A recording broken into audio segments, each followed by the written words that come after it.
And welcome back to the Fortune Heights Snow Polo World Cup at the Metropolitan Polo Club in Tianjin. Some of our younger spectators here. We're at the 16-goal Snow Polo World Cup. 12 nations started over a week ago. We're down to 7 with Hong Kong, China advancing to the semifinals with a penalty shootout victory against the United States. I'm Tori Dorsey with Adam Buchert. We're at midfield here for the second quarterfinal. Brazil and Mexico at 1 apiece after one Chukka. So far, both teams just feeling out each other. No one, well, all even after one Chukka.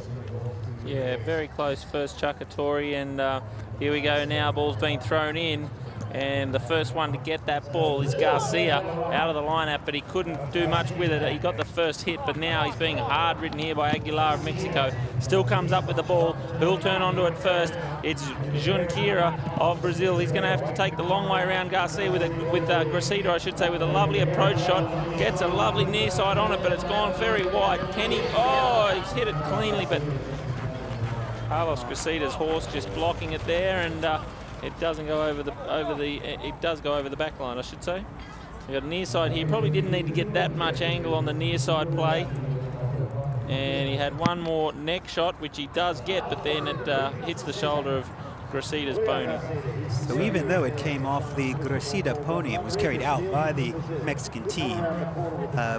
Mexico takes possession there. Yeah, because Carlos didn't play at the ball with his mallet. If it had touched his mallet, it would have been like a corner shot for soccer, but from directly in front of the goal. So in soccer, if the defending team kicks the ball out over the back line, they give you a corner.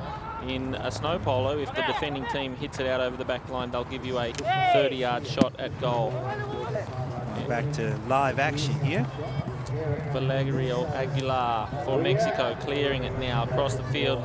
Rodriguez on the grey pony backs it into the strike zone here. Danger for Mexico, but Carlos Gracida's horse just kicks the ball. Luck is on his side here today, and it is Junqueira for Brazil, backing it down the line, looking for Rodriguez to turn onto it, who didn't read it all that well. Probably saving his pony there, didn't want to turn the pony too sharp, but the lovely little play from Aguilar to Gracida. Big back shot by Rodriguez on the grey now. Who's going to get back there first? The ponies are running now back. It's Garcia in going back in attack, but he was well ridden out of it by Aguilar of Mexico now. Rodriguez backing it for Brazil. Looking for his number one. Unlucky bounce off the pony of Aguilar. Aguilar takes it forward now, appealing for a hook or for a foul. Here he goes, the number 3, Junqueira for Brazil, running it through off a lovely back shot there. And now it is Aguilar who's got a sore arm. An aggressive play from Brazil to start their second Chukka. I think we've found their tactic, Tori. I think they're going to try and outmuscle the Mexicans. And you can see here Aguilar appealing for a penalty. Yeah, but in doing so, Brazil have run the ball in and the umpires have given them the wave. So it is now 2-1 in favour of Brazil. Brazil definitely looking as if they've taken play to a different level, up another notch to start this second Chukka.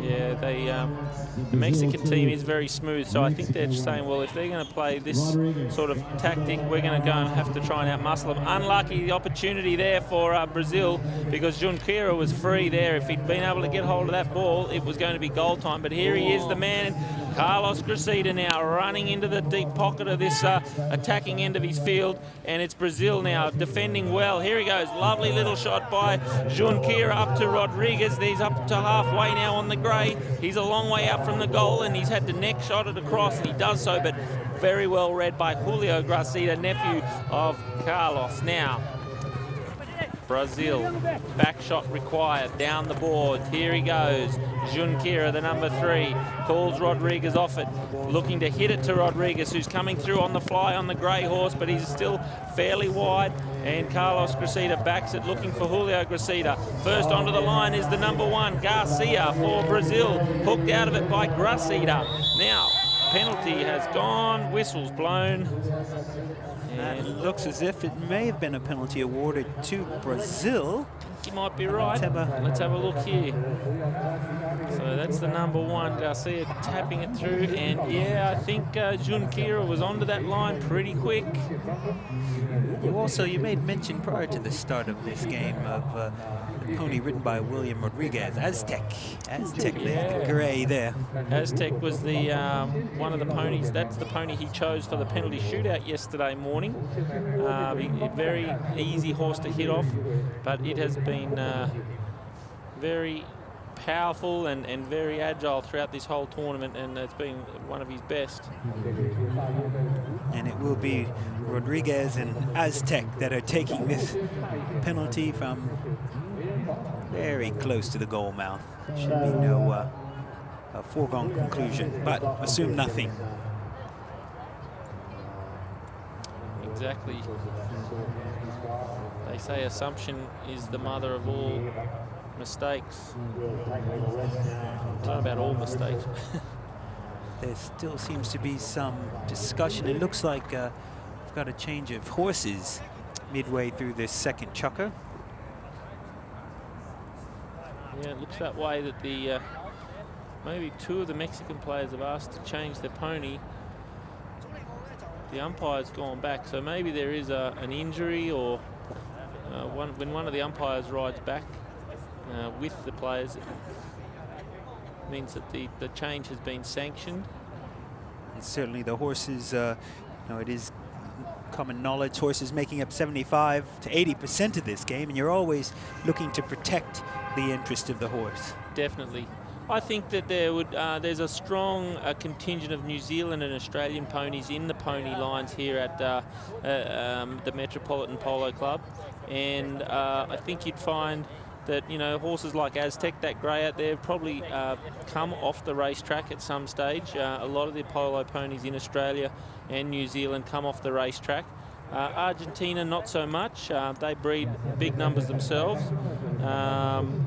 They're a different style of horse, and probably the smaller, handier horses, or when I say the not so thoroughbred types, can be quite effective in these snow and arena environments. You made mention of this string of ponies coming from down under. The polo director here at the Metropolitan Polo Club being Derek Reed, also a prominent player from Australia, I believe represented Australia in international competition. Numerous times. Very good polo player, and knows his horses, and he's done a very good job of getting these 300-odd ponies here together for the club, and they have certainly helped to provide some amazing polo here in the week till now. Now, the other good thing that's going to make this polo get quicker and more interesting as we go along, Tori, is that some of these ponies that have played this week with the 4 teams that have now left the competition. So when the Australian team, the Canadian team, the South African team and the Spanish team leave, they put those ponies back into the pool, and the remaining teams then have another draw, and they can choose, or they get to pick through the horses that are drawn out for them, and see, because some of those may be better than the ones they currently have. So it makes the polo a little bit stronger. And I think they've gone to the ambulance here for Julio Garcia. Yeah, we see a shot there of the Mexican team. They've gone into the players' room. That's Carlos Gracida in the door, the entry there. So it looks like there is some discussion or concern about the health and welfare of Julio Gracida. From playing a lot of polo myself, you know, if you get a knock on that forearm, especially when you're in a defensive position, your mallet's in the air, it can hit you right on that the bone that runs from your elbow to your wrist, and it looks like their spare, the number 4 shirt is on, so it looks like Diego Solezano. That's it. He's coming on. So it looks, and there you have a clear shot of Julio Gracida. Yep. Taking off his gloves and nursing that arm. It's obviously he's in a lot of pain. I've seen Julio play a lot of polo, and he's one tough customer. So for him to be out there and grimacing like that, I'm going to put it out there. It could be a break. He could have a broken arm because it's a very. There's our Peter Bushnagarden, the tournament director, asking the cameras to leave the players' room. Again, the Brazilian team still waiting patiently on the field. We would never want, you know, anything like this to happen to any players. You can see Solozano warming up before coming out into the chill of winter here in Tianjin. We're going to look back at the action thus far. Great shot there by the Rodriguez up to the seam, and then, but unfortunately hitting. Look at there on the arm. You can see he hurt straight away. This is going to be a great shot here to see exactly where it's connected with him, and instantly he's dropped the mallet. He's dropped the reins, and you know the follow through is what got him, and it has really hurt. So these mallets are, you know, 150, 160 centimeters long. So there's, and you know, that with his arm, the striker's arm, you know, it can stretch out a long way. And if you're in that strike zone, or the follow through doesn't go entirely straight, it can really hurt. And you do get quite a few broken bones, these players, with thumbs and wrists, and another one that you get in on grass polo is the elbow, because you're in looking over your shoulder and they hit the ball, and the hard plastic ball from the grass polo can collect you right on the end of the elbow, and you see that quite often. These the mallets also have quite a bit of flexibility, being cane, and can come through like a whip. Exactly. Really. Yes. So there we see Diego Solozano. Diego Solozano. He's going to be replacing Julio Gracida, who was injured in this second chukka of this second quarterfinal here. Brazil leading 2-1. Brazil has a penalty shot from very near the goal mouth. Look at the steely determination in Solozano's eyes. He's ready to go. He's been looking for this all week. He's been very keen and eager to get out on the snow. He probably would have liked to have got out here with a little bit more preparation. So Diego Solozano at 4 goals. He's replacing Julio Gracida, who was at 5 goals.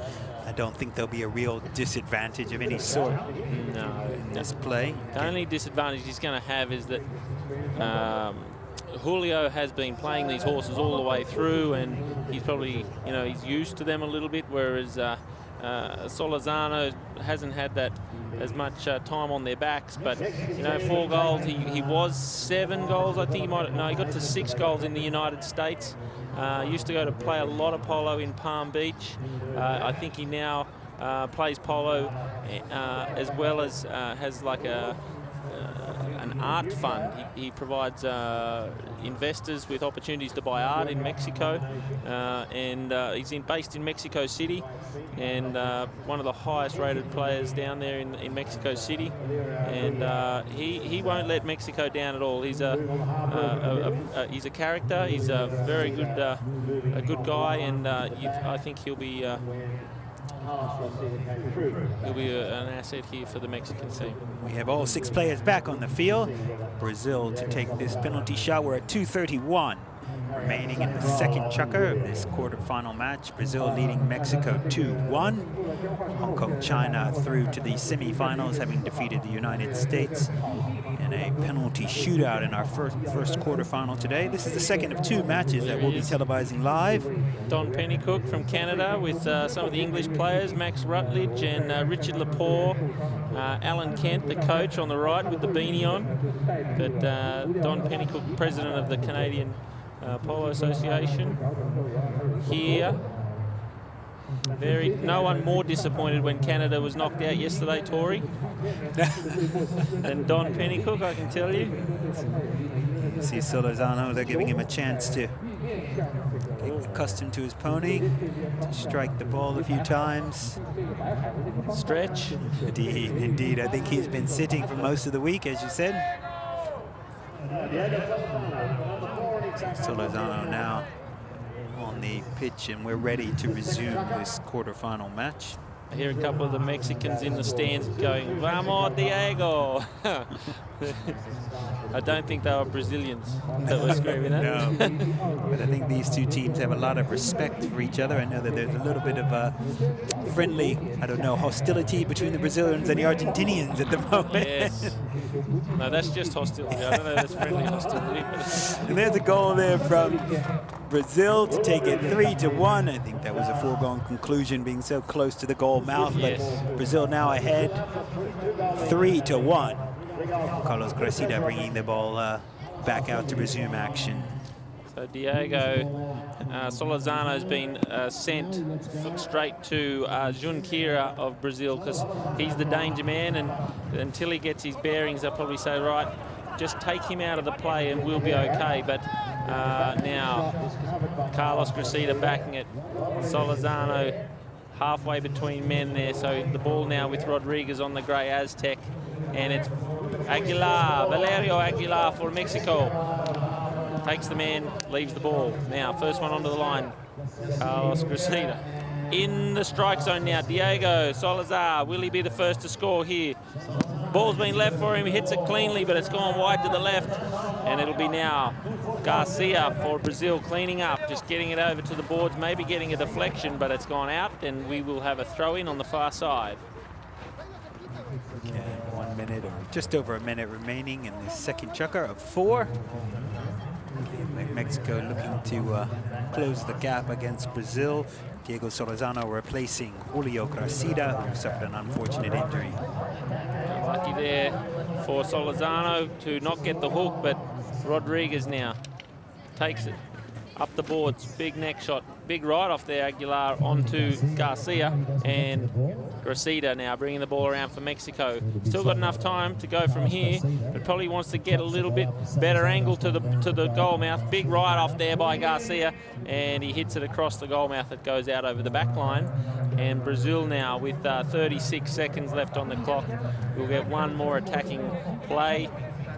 One opportunity to get it out of their goal mouth and see if they can score at the other end to make it 4-1. But while they're there, we go. What a goal, attempted goal by Aguilar. Big back shot there, but it doesn't quite go where he wants it. Diego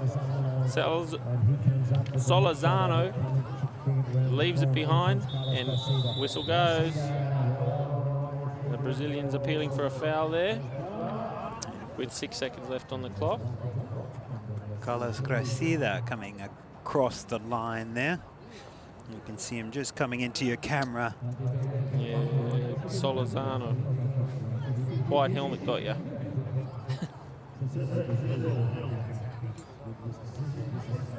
And with 6 seconds remaining, Brazil will have a chance to strike this ball upfield.